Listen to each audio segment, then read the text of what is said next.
amor de mi vida murió un martes, pero yo no la conocí hasta el viernes. Esa es la verdad. Y es una verdad que, a mis 72 años, todavía estoy aprendiendo a respirar. Esta historia no es sobre el duelo que ustedes imaginan. No es sobre la pérdida de la compañera de vida, la silla vacía en la mesa o el silencio ensordecedor de una casa demasiado grande. Es sobre algo mucho más frío. Es sobre descubrir que el mapa que usaste para navegar toda tu existencia estaba, en realidad, dibujado sobre un vacío. Es la historia de cómo encontré el diario de mi esposa, Elena, 3 días después de su funeral, y cómo ese pequeño libro de cuero rojo demolió 40 años de recuerdos. Ladrillo por ladrillo, mi nombre es Tomás. Fui un hombre simple, o al menos me gustaba pensar eso. Ingeniero, metódico, un hombre que creía en la lógica, en la causa y el efecto. Mi vida con Elena fue mi mayor logro. Nos conocimos jóvenes. Ella era la luz, yo era la sombra que esa luz proyectaba. Ella era risa espontánea, pintura al óleo y manos siempre manchadas de tierra del jardín. Yo era números, horarios y la tranquilidad de saber qué pasaría mañana. Nos equilibramos, o eso creí yo. Tuvimos 2 hijos, Laura y Miguel, que crecieron y se convirtieron en buenos adultos. Tuvimos una vida buena. Tuvimos 40 años de lo que yo llamaba una felicidad tranquila. Elena murió de repente. Un aneurisma. Rápido, sin aviso, sin enfermedad previa. Un martes se quejó de un dolor de cabeza, y el miércoles yo era viudo. El funeral fue terrible. Un borrón de caras tristes, flores con un olor demasiado dulce y manos que apretaban mi hombro. Laura y Miguel estaban destrozados, pero se mantuvieron firmes por mí. Yo me moví como un autómata. Hice lo que se esperaba de un esposo en duelo. Recibí el pésame, apreté manos, asentí, pero mi verdadero yo estaba congelado, esperando a que ella entrara por la puerta y me dijera que todo era una horrible confusión. El viernes, 3 días después de enterrarla, la casa estaba insoportablemente silenciosa. Los hijos habían vuelto a sus propias casas, prometiendo llamar a diario. Yo estaba solo, rodeado del olor a flores marchitas. Empecé a hacer lo único que mi mente lógica sabe hacer cuando se enfrenta al caos: ordenar. No podía ordenar mi futuro, así que ordené su armario. Elena no era una persona de guardar cosas, o eso creía yo. Pero en el fondo de su armario, debajo de una pila de mantas viejas que usaba para sus gatos, había una pequeña caja de madera de sándalo, una caja que yo no recordaba haber visto. Dentro no había joyas. Había un pasaporte antiguo de antes de conocerme, un mechón de cabello rubio atado con una cinta azul, y un libro, un diario de cuero rojo, pequeño, con un cierre de latón que ni siquiera estaba cerrado. No soy un hombre que invada la privacidad, ni siquiera la de los muertos. Pero la viudez te vuelve imprudente. Sentí que necesitaba escuchar su voz, aunque fuera en papel. Pensé que encontraría notas sobre su jardín, frustraciones sobre mí o sobre los hijos, recuerdos de viajes. Me senté en el borde de nuestra cama, la cama que de repente se sentía gigantesca. El olor a lavanda de sus almohadas me golpeaba. Abrí el diario. La primera página tenía una caligrafía elegante, firme, que no reconocí del todo como la suya. Y la primera línea no era un saludo. Era una declaración, fechada 6 meses antes de nuestra boda. Decía: he decidido casarme con Tomás. Es un buen hombre. Es amable, es estable y sé que será un buen padre. No lo amo. Pero amar a Daniel casi me mata. Y yo ya no quiero morir. Quiero vivir. Tomás será mi puerto seguro. Leí la frase 5 veces. Mi cerebro se negó a procesarla. No lo amo, no lo amo. La palabra rebotaba contra mi cráneo. Un puerto seguro. Así me veía. No como el amor de su vida, sino como un refugio contra un huracán que tenía otro nombre. Daniel. ¿Quién era Daniel? En 40 años de matrimonio, ella nunca había mencionado a un hombre llamado Daniel. Mi primer impulso fue cerrar el libro, quemarlo, fingir que nunca lo había encontrado, proteger los 40 años de recuerdos que tenía de nosotros, proteger la imagen de la mujer que me había amado. Pero no pude. Era como ver un accidente de tren. No podía apartar la mirada. La necesidad de saber era más fuerte que el miedo a lo que encontraría. Pasé las páginas. Los primeros años de nuestro matrimonio estaban documentados no con la alegría de una recién casada, sino con la determinación de una superviviente. Escribía sobre mí con una especie de ternura distante. Tomás me trajo flores hoy. Es tan predecible. Aprecio su constancia. Oh, hoy fuimos a cenar con los jefes de Tomás. Hice el papel de la esposa perfecta. Estoy tan cansada. Y entre esas anotaciones frías aparecía él, Daniel. Las páginas dedicadas a él eran diferentes. La tinta parecía arañada en el papel. Eran recuerdos febriles de un amor que la había consumido. Escribía sobre un viaje a Italia, sobre noches en las que discutían hasta el amanecer, sobre una pasión tan intensa que, según sus palabras, le quemaba el alma. Un amor que, por razones que aún no había leído, había terminado en desastre. Y entonces llegué al año en que nació nuestra hija Laura. Yo recordaba ese tiempo como el más feliz de nuestras vidas. El nacimiento de nuestra primera hija. Yo estaba loco de alegría. Recuerdo a Elena en el hospital, cansada pero sonriendo, sosteniendo a la bebé. El diario contaba una historia diferente. Un mes antes de que Laura naciera, Elena escribió: Daniel me ha encontrado. Vio mi anuncio de embarazo en el periódico local. Me llamó al teléfono de casa mientras Tomás estaba en el trabajo. Su voz, Dios mío, su voz, sigue siendo el mismo. Me preguntó si el bebé era suyo. Un sudor frío me recorrió la espalda. Empecé a temblar. Hice cuentas. 9 meses antes, el viaje de negocios que tuve que hacer a Chicago. Elena se había quedado. Hice más cuentas. El pánico me cerró la garganta. La siguiente entrada era de 2 días después. Le mentí. Le dije que el bebé era de Tomás. Él no me creyó. Me rogó que lo viera. Me dijo que había cometido un error al dejarme ir. Le colgué el teléfono. Lloré durante horas. No puedo hacerle esto a Tomás. Él no se lo merece. Pero Dios, ¿cómo lo extraño? Seguí leyendo, con las manos entumecidas. Las entradas de los días siguientes eran caóticas. Hablaban de llamadas perdidas, de su terror a que Daniel apareciera en nuestra puerta. Y luego, la entrada que lo cambió todo. La noche antes de que ella diera a luz. Tomás está durmiendo. Daniel vino a la casa. Estaba parado bajo la lluvia, en el porche. Se veía roto. Me juró que dejaría a su esposa, que había sido un idiota. Me pidió que huyera con él, que empezáramos de nuevo con nuestro hijo, porque él sabía, sin pruebas, solo con mirarme, que Laura era suya. Y tenía razón. Cerré el diario. El silencio de la casa era absoluto. Me levanté y caminé hacia el espejo del dormitorio. Me miré. Vi a un anciano pálido con los ojos hundidos. Un tonto. Un puerto seguro. Mi hija, Laura, la niña que había llevado sobre mis hombros, a la que le había enseñado a andar en bicicleta y a la que había entregado en el altar. La hija que tenía mis mismos gestos, o eso me decía la gente. O solo veían lo que querían ver. Mi vida entera, cada recuerdo feliz con mi hija, se estaba reescribiendo en ese instante como una farsa. Yo no era su padre. Yo era el hombre bueno y estable que había criado a la hija de otro hombre. Un hombre llamado Daniel, al que mi esposa amó hasta el final. Me quedé mirando el libro rojo sobre la cama. Me había quitado a mi esposa por segunda vez. Pero ahora, me estaba quitando también a mi hija. No sé cuántas horas pasé en esa cama. El sol empezó a bajar, tiñendo la habitación de un naranja enfermizo. El libro rojo seguía abierto sobre las sábanas. Me sentía hueco. El hombre que se había levantado esa mañana, el viudo Tomás, ya no existía. En su lugar había un extraño con la cara pálida, un intruso en su propia vida. 40 años. 40 años de cenas familiares, de vacaciones en la playa, de navidades abriendo regalos bajo el árbol. ¿Cuánto de todo eso fue real? Mi mente, entrenada para encontrar patrones, empezó a trabajar de forma febril, pero esta vez contra mí. Repasé la infancia de Laura. Su primera palabra, que fue papá. Una crueldad del destino o una mentira que Elena le había enseñado a decir. Recordé las noches en que tuvo fiebre alta y yo caminaba por los pasillos con ella en brazos, cantándole desafinado para que se calmara. Recordé su terquedad, tan distinta a la calma de Elena. Yo siempre bromeaba diciendo que la había heredado de mí.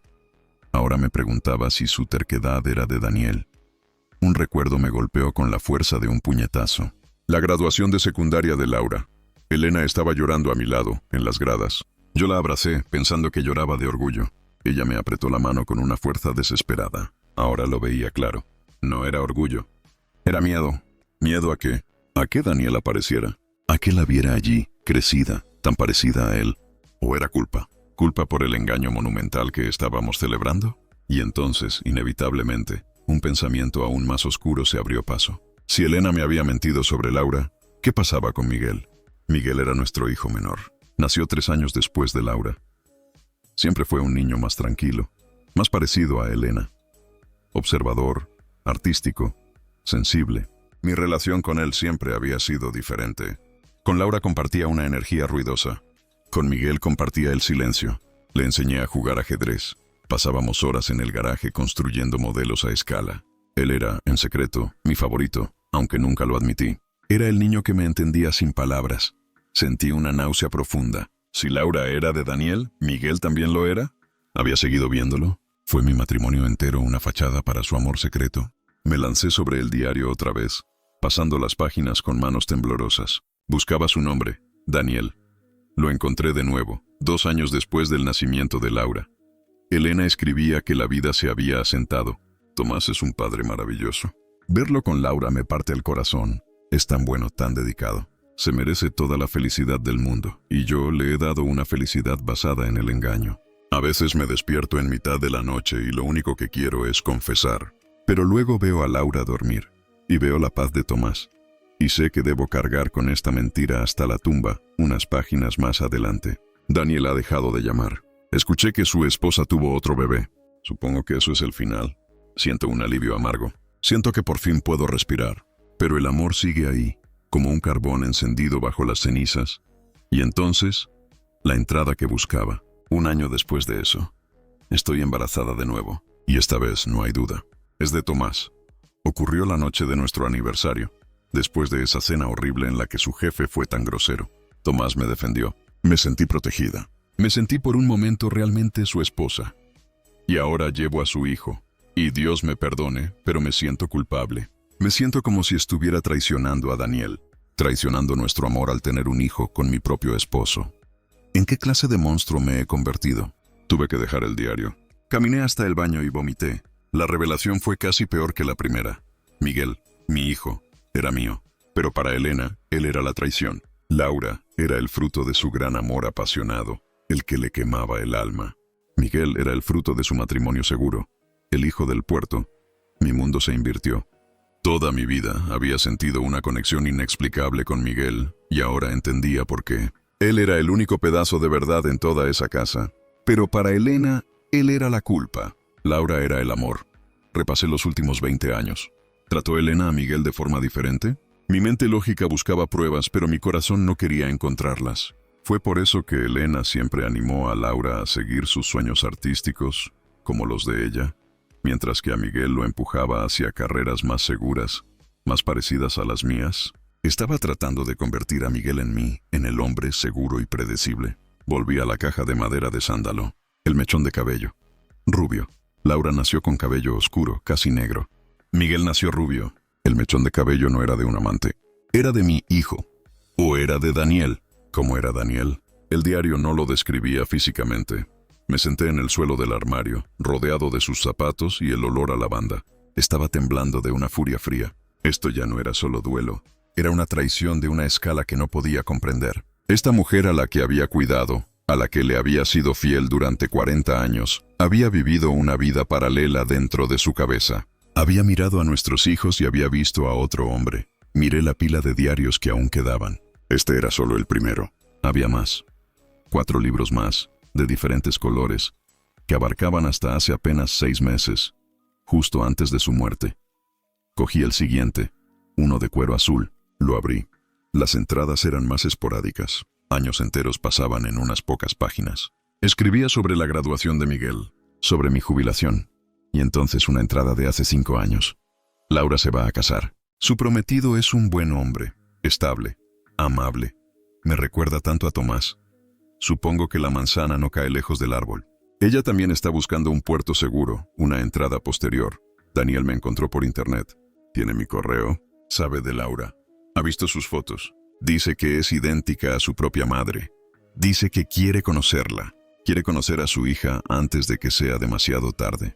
El pánico que sentí en ese momento fue tan intenso como el que debió sentir ella. Este hombre, este fantasma, no estaba en el pasado. Estaba aquí. Había regresado. Revisé las últimas páginas buscando una respuesta. ¿Se vieron? Elena le dijo la verdad a Laura. La última entrada del libro azul era de hace 4 años. Le dije a Daniel que no. Le prohibí acercarse a mi familia, a mi hija. Laura es hija de Tomás. Tomás es su padre. Yo tomé mi decisión hace 40 años y no la cambiaré ahora. Daniel tiene su propia vida. Que me deje en paz. Que nos deje en paz. Sentí un pequeño, minúsculo brote de alivio. Ella me había elegido. Había elegido la vida que construimos. El alivio duró un segundo, porque entonces me di cuenta de que quedaban 3 diarios más. Y si ella me había elegido, ¿por qué seguir escribiendo? ¿Por qué guardar el mechón de pelo? ¿Por qué seguir documentando una mentira si la verdad ya no la estaba tentando? Abrí el siguiente diario, y la primera entrada me heló la sangre. Tomás no sabe nada. Miguel no sabe nada. Pero Laura sí, se lo conté todo. Esa frase, Tomás no sabe nada. Miguel no sabe nada. Pero Laura sí. Esa frase fue peor que la revelación de la paternidad. La mentira de Elena había muerto con ella. Era un fantasma con el que yo tendría que aprender a vivir. Un secreto entre mi esposa muerta y yo. Pero esto era diferente. La mentira estaba viva. Estaba en mi hija Laura. Mi hija me había estado mintiendo. Me había abrazado en el funeral. Había llorado conmigo. Me había dicho, papá, tienes que ser fuerte. Mamá no querría verte así.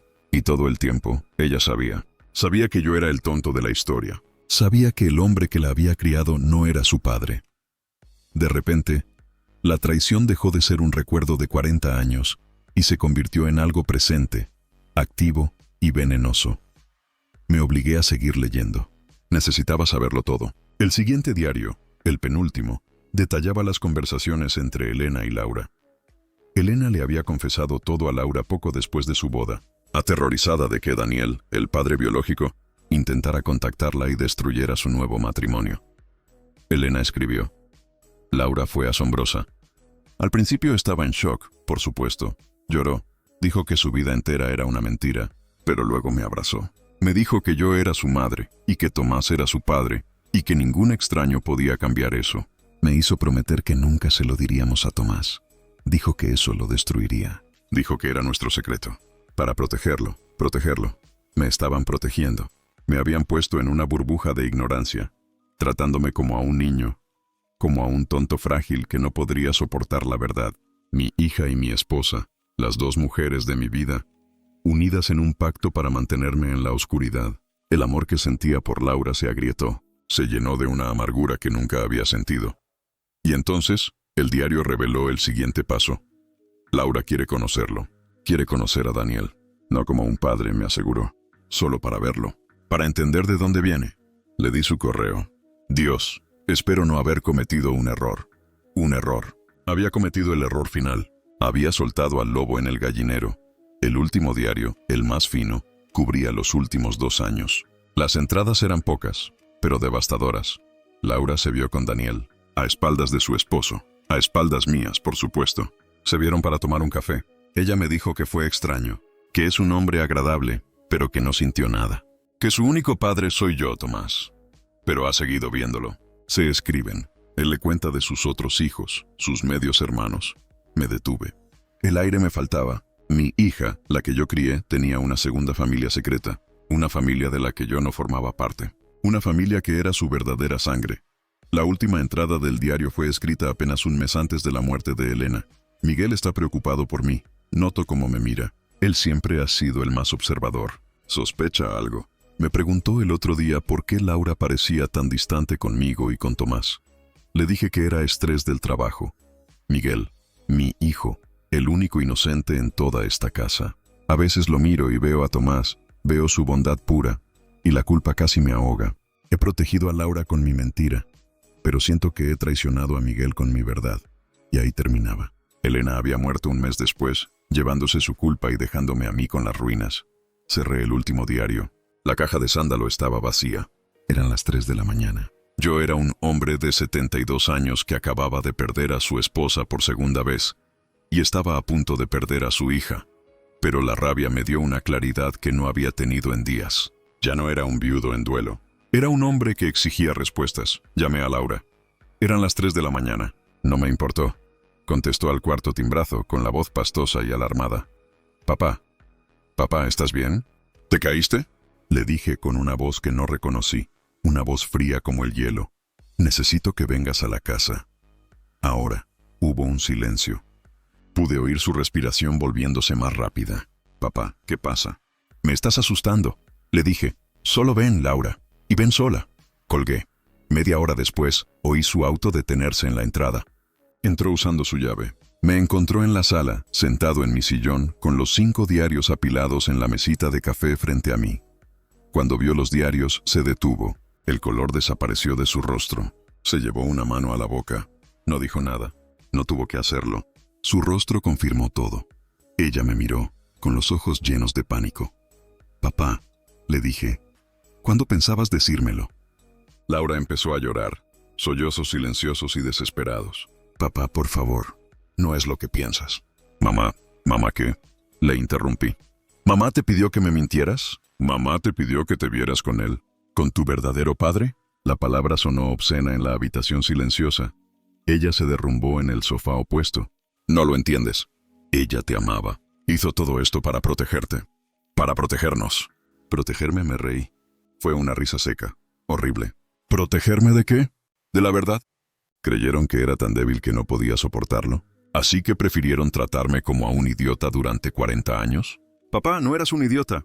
«Eras su hombre», dijo ella con la voz rota. «Eras mi padre. Tú eres mi padre. Ese hombre, Daniel, él no es nada. ¿No es nada?», le pregunté. «¿Por eso te ves con él a escondidas? ¿Por eso tienes una familia secreta de la que yo no sé nada? ¿Tus medios hermanos?». Laura me miró horrorizada. «¿Leíste eso? ¿Leíste todo?». «Todo», le dije. «Leí cómo tu madre se sentía culpable por tener a Miguel, su hijo legítimo. Leí cómo te consideraba a ti el fruto de su verdadero amor». «Eso no es verdad», gritó ella. «Ella te amaba». «Te eligió a ti». «Me eligió como un puerto seguro», le espeté. «Me eligió porque el otro la lastimó». «Y tú, Laura, tú me mentiste». «Me abrazaste en su funeral sabiendo todo esto. Dejaste que te entregara en el altar, sabiendo que el hombre que te llevaba del brazo no era tu padre». Sus lágrimas se detuvieron. Me miró con una dureza que nunca había visto en ella. Una dureza que supuse era de Daniel. «¿Y qué querías que hiciera, papá?». «¿Qué querías? ¿Que te dijera la verdad el día de mi boda? ¿Que destruyera a mamá mientras aún vivía? ¿Que te destruyera a ti?». Ella cargó con esa culpa toda su vida para mantener esta familia unida. Y yo cargué con ella los últimos 4 años por la misma razón. Se llama sacrificio. Tal vez deberías entenderlo. Sacrificio. Habían sacrificado la verdad. Habían sacrificado mi derecho a saber. Nos quedamos en silencio durante un largo rato. El amanecer empezaba a filtrar una luz gris por las ventanas. Le dije, «¿Y Miguel? ¿Él también merece esta protección? ¿O él y yo somos los únicos idiotas en esta familia?». La cara de Laura se descompuso. «No, Miguel no sabe nada. Y no puedes decírselo. No le harás eso». «A él no», le dije. «Vete de mi casa, Laura. Papá, por favor, vete. Ahora. Necesito pensar. Y llévate tus secretos contigo». Laura se levantó. Estaba pálida como un fantasma. Me miró una última vez, como si quisiera decir algo más, pero no dijo nada. Se dio la vuelta y salió. Oí la puerta cerrarse suavemente. Me quedé solo. Había perdido a mi esposa. Había echado a mi hija. Y ahora me quedaba con la única verdad que me quedaba. Miguel, mi hijo, el único que era realmente mío. Han pasado 6 meses desde esa noche. Laura ha intentado llamar. No he respondido. Me envía mensajes. No los leo. Suena el teléfono y veo su nombre, y solo siento un cansancio infinito. Miguel viene a cenar 2 veces por semana. Es la única luz que me queda. A veces me mira, con esa mirada observadora que heredó de Elena, y sé que quiere preguntar, ¿por qué Laura ya no viene? ¿Por qué papá parece un hombre de 100 años? No le he dicho nada. Hice lo que mi esposa y mi hija hicieron. Elegí la mentira. Elegí protegerlo. Y ahora entiendo por qué lo hicieron. No fue por maldad, fue por un amor cobarde. Un amor que teme más al dolor de la verdad que a la corrosión de la mentira. No sé si algún día podré perdonar a Laura. No sé si podré volver a mirarla sin ver a Daniel. El fantasma que ganó la guerra sin siquiera pelear. Lo único que sé es que la vida que creí tener fue una ilusión. Fui un hombre amado, sí, pero no de la forma que yo pensaba. Fui un padre, sí, pero solo de uno de mis hijos. He guardado los diarios de nuevo en la caja de sándalo. A veces por la noche, los miro y me pregunto si debería quemarlos. Pero no puedo. Son lo único real que me queda de Elena. Son la prueba de que viví 40 años con una desconocida, y la prueba de que esa desconocida, a su manera rota y complicada, intentó hacer lo correcto. Y fracasó. Igual que yo. Esta ha sido mi historia. Gracias por escucharla. A veces, compartir el peso es la única forma de poder seguir cargándolo. Si han llegado hasta aquí, Les agradezco su tiempo. En este canal, Historias Mayores, creemos que cada vida, incluso la más callada, guarda una verdad profunda. Si ustedes también creen en el poder de escuchar, quizás quieran suscribirse y acompañarnos en la próxima confesión. A veces, en las historias de otros, encontramos las respuestas que nos faltan en las nuestras.